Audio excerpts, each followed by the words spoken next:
Cabbage ఉండల kurma తయారు చేయడానికి కావలసిన పదార్థాలు: క్యాబేజ్, క్యారెట్, ఉల్లిపాయలు, కరివేపాకు, ఎండుమిరపకాయలు, అల్లం వెల్లుల్లి, ఉప్పు, పచ్చిమిర్చి, శనగపిండి, ఎండు కొబ్బరి, గసగసాలు, నూనె, గరం మసాలా, ధనియాల పొడి.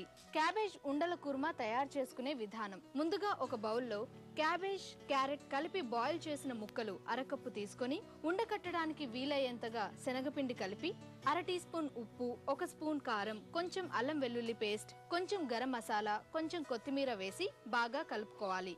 తర్వాత స్టవ్ వెలిగించి బాండి పెట్టుకొని డీప్ ఫ్రైకి సరిపడా నూనె వేసి వేడెక్కాక కలిపిన పిండిని చిన్న చిన్న ఉండలుగా చేసి వేయించి ప్లేట్లోకి తీసుకోవాలి. ఇప్పుడు స్టవ్ పై మరో బాండి పెట్టుకొని 4 స్పూన్ల నూనె వేసి కొంచెం కరివేపాకు, 1 కప్పు ఉల్లిపాయ ముక్కలు, తగినంత ఉప్పు, 2 ఎండుమిర్చి వేసి వేయించాక అర టీ స్పూన్ అల్లం వెల్లుల్లి పేస్ట్, అర టీ స్పూన్ ధనియాల పౌడర్, అర స్పూన్ గరం మసాలా, అర స్పూన్ పసుపు, 1 స్పూన్ కారం, ఎండు కొబ్బరి, గసగసాలు కలిపి చేసిన పేస్ట్ 4 స్పూన్లు, 1 గ్లాస్ వాటర్ వేసి గ్రేవీ మరిగాక రెడీ చేసిన క్యాబేజ్ ఉండలు వేసి దగ్గర పడే వరకు ఉడికించి ఒక బౌల్లోకి తీసుకొని కొత్తిమీర చల్లాలి. అంతే, క్యాబేజ్ ఉండల కుర్మా రెడీ.